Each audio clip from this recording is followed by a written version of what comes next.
बिस्मिल्लाहिर्रहमानिर्रहीम। अस्सलाम वालेकुम एवरीवन, मैं हूं आपका मेज़बान मोहम्मद उसामा खालिद। उम्मीद करता हूं कि आप सब खैरियत से होंगे। कुर्रुश उस्मान की एपिसोड नंबर 162 तो बुध वाले दिन रिलीज़ हो चुकी है और अब एपिसोड नंबर 163 का पहला ट्रेलर रिलीज़ किया जा चुका है और आज की वीडियो में हम उसी ट्रेलर पे बात करेंगे कि उस ट्रेलर में नई एपिसोड के हवाले से क्या चीज़ें दिखाई जा रही हैं। तो जैसा कि हमने देखा कि लास्ट एपिसोड में उस्मान बे बुरसा के शहर में कॉन्स्टेंटीन से मिलने के लिए गए और जैसा कि मैंने ट्रेलर में बताया भी था, जो लास्ट एपिसोड के ट्रेलर थे उसमें कि कॉन्स्टेंटीन उस्मान बे के ख़िलाफ़ जाल बिछाएगा ताकि बुरसा के शहर से निकलने से पहले ही उस्मान बे को ख़त्म कर दिया जाए और वो जाल ताजर हरीसों की मदद से उस्मान बे ने तोड़ा और उस्मान बे शहर से बाहिफाजत निकल पाए। अब जाहिर सी बात है, उन्होंने होला फेरा को भी बताया था कि हम इस जगह पर जा रहे हैं और वो भी जानते थे कि ये भी कॉन्स्टेंटीन की एक चाल है, लेकिन फिर भी वो उन्होंने होला फेरा की बताई हुई जगह पर ही जाना पसंद किया और इसलिए गए ताकि होला फेरा को कोई नुकसान ना पहुंचे। और लास्ट एपिसोड के इख्तिताम में हमने कॉन्स्टेंटीन और उस्मान बे को आपस में आमने सामने देखा और यही एक्सपेक्ट किया जाता है कि आने वाली किस्त में वहीं से ही एपिसोड स्टार्ट होगी, जो कि इस ट्रेलर में दिखाया भी जा रहा है। तो बढ़ते हैं इसी ट्रेलर की जानिब और देखते हैं कि इसमें क्या चीज़ें दिखाई जा रही हैं। ट्रेलर के स्टार्ट में ही हम उस्मान बे और कॉन्स्टेंटीन को आमने सामने देख सकते हैं और जैसा कि मैंने इस पर बात भी की थी कि अब एपिसोड वहीं से स्टार्ट होगी जहां पे लास्ट एपिसोड एंड हुई थी और उसी हवाले से आप यहां पर देख सकते हैं कि दोनों ही एक दूसरे पर हमला करने के लिए आगे बढ़ रहे हैं। लेकिन साथ ही साथ इस सीन में उस्मान बे का डायलॉग भी सुनाई दे रहा है जिसमें वो ये बात बोल रहे हैं कि इन ज़मीनों पर बहुत से बहादुर ऐसे हैं जिनका नाम भी लोग नहीं जाते, लेकिन उन्होंने फिर भी इन ज़मीनों पर खून बहाया है अपना। Asıl mesele Mahsur'a kim ayakta kalacak? Bizans mı? अब उस्मान भी अपनी बात को मुकम्मल करते हुए कह रहे हैं कि असल मसला ये है कि आज के बाद यानी कि अब इस वक्त के बाद आगे कौन इन ज़मीनों पर कायम रहेगा, या वो बाज़ंतीनी होंगे या दूसरी क्या बात होगी, वो भी हम आगे चल के देखते हैं। तो जैसा कि आप इस सीन में देख सकते हैं कि उस्मान बे तो कॉन्स्टेंटीन के वार से बच गए, लेकिन कॉन्स्टेंटीन जो है वो उस्मान बे के वार से नहीं बच पाए। पर जिस तरह की ज़िरा उन्होंने पहनी हुई है उससे मुझे नहीं लगता कि उनको किसी किस्म का ज़्यादा संजीदा नुकसान पहुँचेगा। देखते हैं कि क्या दिखाया जाता है। Yoksa Türk'ün şanlı devleti mi?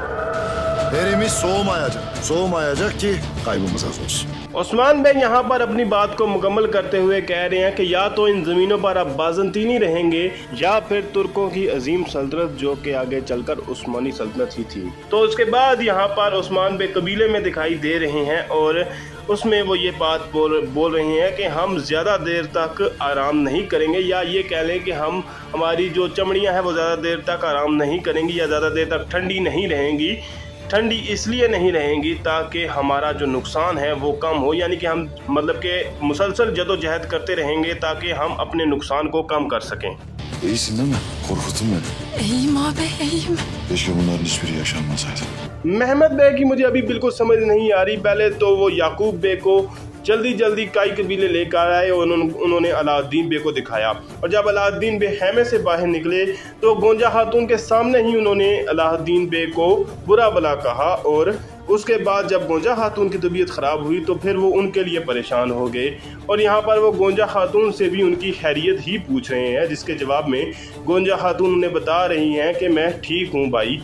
तो उसके बाद महमद बे ये बात बोल रहे हैं कि काश ऐसा कुछ ना हुआ होता जिसकी वजह से ये तमाम चीज़ें हो रही हैं, मतलब ये तमाम चीज़ें ना हुई होती।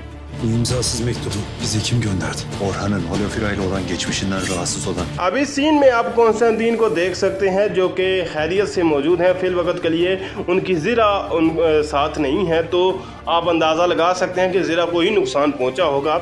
और यहाँ पर इस मकतूब के हवाले से ही बात की जा रही है और कमांडर एलेक्सियोस ये बात पूछ रहे हैं उनसे कि ये बग़ैर साइन वाला मकतूब हमें किसने भेजा है। तो आगे से कॉन्स्टेंटीन ये बात बोल रहे हैं कि एक ऐसे शख्स ने जो कि होला फेरा और ओरहान के माजी के हवाले से परेशान है और उसको टेंशन होती है, तो ऐसे शख्स ने हमें ये मकतूब भेजा है। Acılı bir kadın. Gündüz Bey'in emaneti sahipsiz değil. अब कॉन्स्टेंटीन अपनी बात को मुकम्मल करते हुए कह रहा है कि ऐसी खातून जो कि दुख में है, तो मतलब इस तरह की खातून एक ही है जिनको इस होला फिरा की मौजूदगी से थोड़ी परेशानी हो सकती है, वो है एल्चिम खातून। और यहाँ पर आप कुछ सरदारान की आवाज़ भी सुन सकते हैं जो कि ये बात बोल रहे हैं कि हम ऐसे लोग नहीं हैं कि कुंदूज बे की इमानत की हिफाजत नहीं कर सकें। अब देखते हैं कि वाकई एल्चिम खातून ने क्या ये मकतूब भेजा है या फिर ये उनके खिलाफ कोई जाल बिछाया जा रहा है। Osman Bey'in otağına ne vakit destursuz girilir oldu. Elçim Hatun'u göreceğiz. यहाँ पर बाला खातून खेमे से निकलकर उन्हीं सरदारान से मुखातब होकर कह रही हैं कि आप लोग कब से उस्मान बे के खेमे में बगैर इजाज़त के आने लगे। और उसके बाद सरदारान ये बात बोल रहे हैं कि हम एल्चिम खातून को देखेंगे। तो मतलब कि आने वाली किस्त में एल्चिम खातून के हवाले से कुछ सीन दिखाए जाएंगे और मुझे ऐसा लगता है कि शायद उनके खिलाफ कोई जाल बिछाया जाएगा और ये जाल महमद बे भी बिछा सकते हैं, क्योंकि वो भी उलगन खातून और एल्चिम खातून की बातें सुन रहे थे। तो हो सकता है कि महमद बे ही इस किस्म का मकतूब कॉन्स्टेंटीन को भेज दें जिससे ऐसा लगे कि ये मकतूब एल्चिम खातून ने भेजा है। Onu iftiraya kurban ettirmeyiz. Civara yerleştirdiği obalarını bulup hepsini kılıçtan geçireceğim. यहाँ पर आप सरदारान की बात को सुन सकते हैं जो कि ये बात बोल रहे हैं कि हम एल्चिम खातून को इस इल्ज़ाम की वजह से कुर्बान होने की इजाज़त नहीं देंगे। तो देखते हैं कि इस पर बाला खातून क्या कहेंगी एपिसोड में। इसके बाद यहाँ पर आप इस सीन में कॉन्स्टेंटीन को देख सकते हैं जो कि अपनी करारगाह में मौजूद हैं और किले में मौजूद नहीं हैं, और वो ये बात बोल रहे हैं कि हम जो है अब जो उस्मान बे ने हमारे इर्द गिर्द कबीलों का क़याम किया है, हम उन तमाम कबीलों को ढूंढेंगे और उन तमाम कबीलों में कत्ले आम करेंगे, यानी कि उन तमाम लोगों को ख़त्म कर देंगे जो कि उन कबीलों में रहने के लिए आए हैं। तो देखते हैं कि मज़ीद क्या चीज़ें दिखाई जाती हैं। Demek önüme düşüp benim yoluma rehber oldun Gökbela. आने वाली किस्त में हमें एक भेड़िया भी दिखाई देगा जो कि आप इस सीन में देख सकते हैं, और ये गोपुड़ू भेड़िया होगा। और उस्मान बे यही बात बोल रहे हैं कि आप मेरे रास्ते में आकर आपने मुझे रहनुमाई की है, यानी कि उस्मान बे को वो शायद कॉन्स्टेंटीन के जो करारगाह है उसकी जानब लेकर जा रहे हैं। और जैसा कि आप इस सीन में देख भी सकते हैं कि उस्मान बे उस भेड़िए के पीछे पीछे जा रहे हैं, और हो सकता है कि इसी भेड़िए की वजह से यानी कि गोपुरु की वजह से उस्मान बे को इस बात की खबर हो जाए कि कॉन्स्टेंटीन ने हमारे खिलाफ एक करारगाह भी बनाई हुई है। Ayrı fetih de zafer de bize yar olmuştur. Trailer के इख्तितामी सीन में आप देख सकते हैं कि गोपुरु और उस्मान बे एक साथ ही मौजूद हैं, और उस्मान बे ये बात बोल रही हैं कि अब ये फतह और ये कामयाबी दोनों ही हमारा हिस्सा बन चुकी हैं, यानी कि जब उनको इस करारगाह के बारे में पता चलेगा तो वो आसानी से कॉन्स्टेंटीन के खिलाफ इक़दाम कर सकते हैं।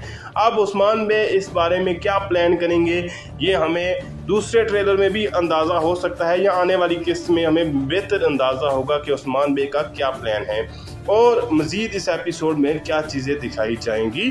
तो देखते हैं कि आने वाली किस्त में क्या चीज़ें होती हैं।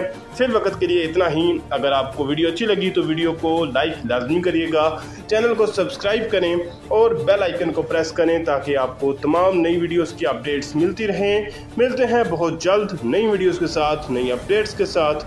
तब तक के लिए इजाज़त दीजिए, अपना ख्याल रखिएगा। अल्लाह हाफिज़।